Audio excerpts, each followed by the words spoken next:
Hello friends. Tonight we're going to take a look at my old Colt Agent special. This was my first gun. I didn't want it, but it was my first gun. I wanted a Glock, and little did I know that this would become one of my most prized possessions as I got older. We all know the history of Colt revolvers, but the D series, the tiny Colt revolvers descended from the Detective Special, are often overlooked. Folks don't seem to pay a lot of attention to these. But these are awesome, awesome revolvers. Up there with the best of them.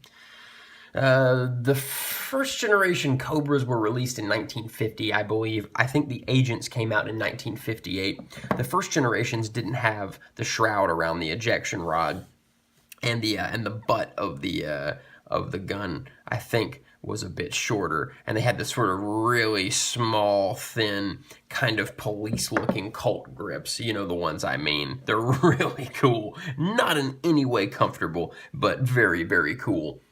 In 1972, the second generation was released. It had the shroud around the ejection rod and the longer grips, infinitely more comfortable to handle. Although a lot of even the second generation seem to have different grips than these. I don't know, for handguns this age, it's kind of hard to tell what's what. You know, you can't always tell what somebody changed and what was factory. I don't know. I'm sure there are some Colt experts out there who know far better than I do.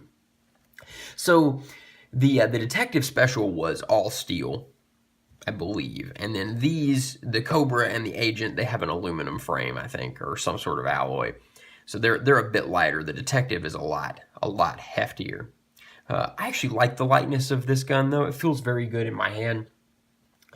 The Agent is said to have a less polished blue job than the Cobra.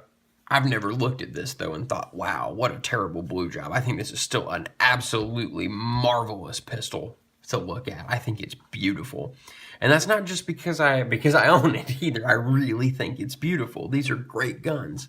I can't see where any corners were cut at all. It's got some good honest wear. It's been much loved. I'm obviously not the first person to love this thing. In the 1980s, they revived this model. It had a Parkerized finish and looked awful. Absolutely terrible. If you see one, oh, they're so ugly, and they don't feel as good either. The ones that I've handled and dry fired, they don't feel as well put together as these earlier ones do. But yeah, what's the deal with these grips? Does anybody know if these are original? Please let me know. I'd like to know more about this gun, or if there are any books I can read on the topic. I'd love to read a book that's just deframe Colts. That sounds pretty great to me. I firmly believe that the Detective Special and all of its children are American classics and are unfairly overlooked. Well, let's talk about some of the things that folks say they don't like about them. People always complain about the trigger stacking. Colts often have trigger stacking. But you could see that as a feature. I've noticed that Rugers and Smith & Wessons often have a pull that's pull, pull, pull, and a sudden break. Completely unexpected. This gun doesn't do that at all. In fact, you can kind of take it up right there to that first click and kind of hold it.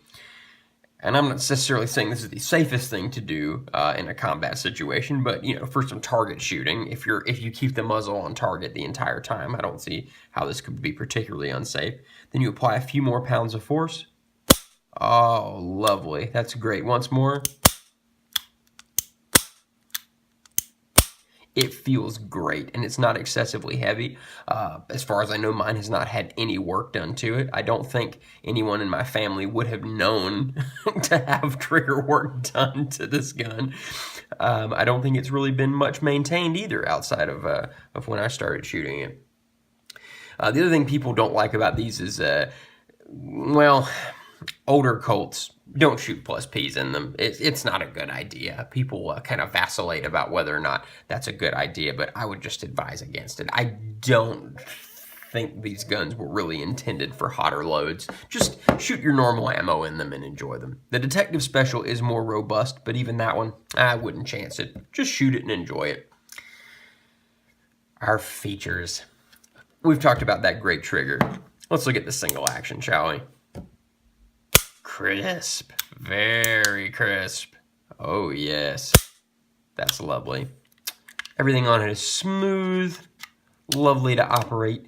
And the ejection rod on these, I've noticed they aren't as stabby as some. You know, some of these older revolvers, the rod's really thin, and if you kind of whack it too hard with your hand, it's unpleasant. This one's not. I really like it. It's great. Everything works flawlessly. It's a beautiful gun. Speaking of reliability, when I was given this, it had not been maintained in, I don't know, 30 years probably. Not so much as lubed, as far as I know. It had sat in a drawer. And by golly, I didn't know anything about maintaining guns. It ran fine for thousands of rounds after I took it out of the drawer and used it after the day it was given to me. It worked for thousands of rounds with no cleaning. It gets cleaned now, but never so much as a hitch. Reliability, yeah, on a level I'm not familiar with anything else having. Perhaps my old Glock, I think that ran in a similar fashion. But the finish quality, you know, I consider that a feature. If this is an inferior bluing from Colt of this era, what does the high quality one look like? I see no difference between this and some of Colt's higher end revolvers from the same era. I really don't. It's fantastic. But the greatest feature of the old Colt Agent is the cool factor. Find me a cooler revolver. So there are tiny Smiths everywhere. You can throw a rock at a gun store and hit a tiny Smith. But these, this is something else. And not 5 shots, 6. 6 shots in such a tiny revolver. Wow. Such firepower. It's great. So why do I choose this Colt over another Colt? Maybe the Detective Special, for instance. Well, it's very, very lightweight. And also, this is the one I have. I was given this one. I couldn't have, at the time, afforded another Colt. This was the revolver we had, and this is the one that I was given. So this was the one. How does it feel and shoot? Like a dream. Being so small and light with 38 Special, it does jump a little bit in one's hand. It is a bit snappy. And the grips are kind of hard. So, you know, if you shoot 200 or 300 rounds through it in a day, you will have a little palm soreness by the end of the day. It's not like shooting a big, full-size Smith & Wesson 357 Magnum with 38 loads in it. It bites you a little bit. But it's okay because it's fun. It's pleasurable in its own way. What would I change? On a family heirloom like this, you would be a monster to change anything. What's wrong with you? Why would you even consider that? No, I wouldn't change anything on this gun. Shut up. Don't ask me questions like that. What do I do with the gun? Well, I pet it. I cherish it. I love it. I enjoy it. I let my wife shoot it. I shoot it. I show it to my friends. I show them how cool it is. That's what I do with it. So let's talk about my personal feelings regarding this gun. This was not, as I mentioned, the gun that I wanted, but it was the gun that I had. My family, they were not particularly into firearms. This was just the gun in the house. It was the house gun. So when I was of age, this was the gun that I was given to take out in the woods and shoot, or shoot out on, shoot out at, our friends. Some of our friends had sort of an impromptu outdoor range. This was the gun for that.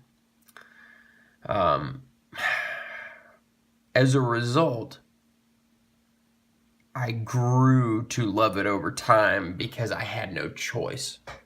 I couldn't say, well, this isn't the gun I want, so I'm going to run to the store and get something else. This was just what I had. This was all there was to shoot, so I had to enjoy it. And I shot it day after day after day after day.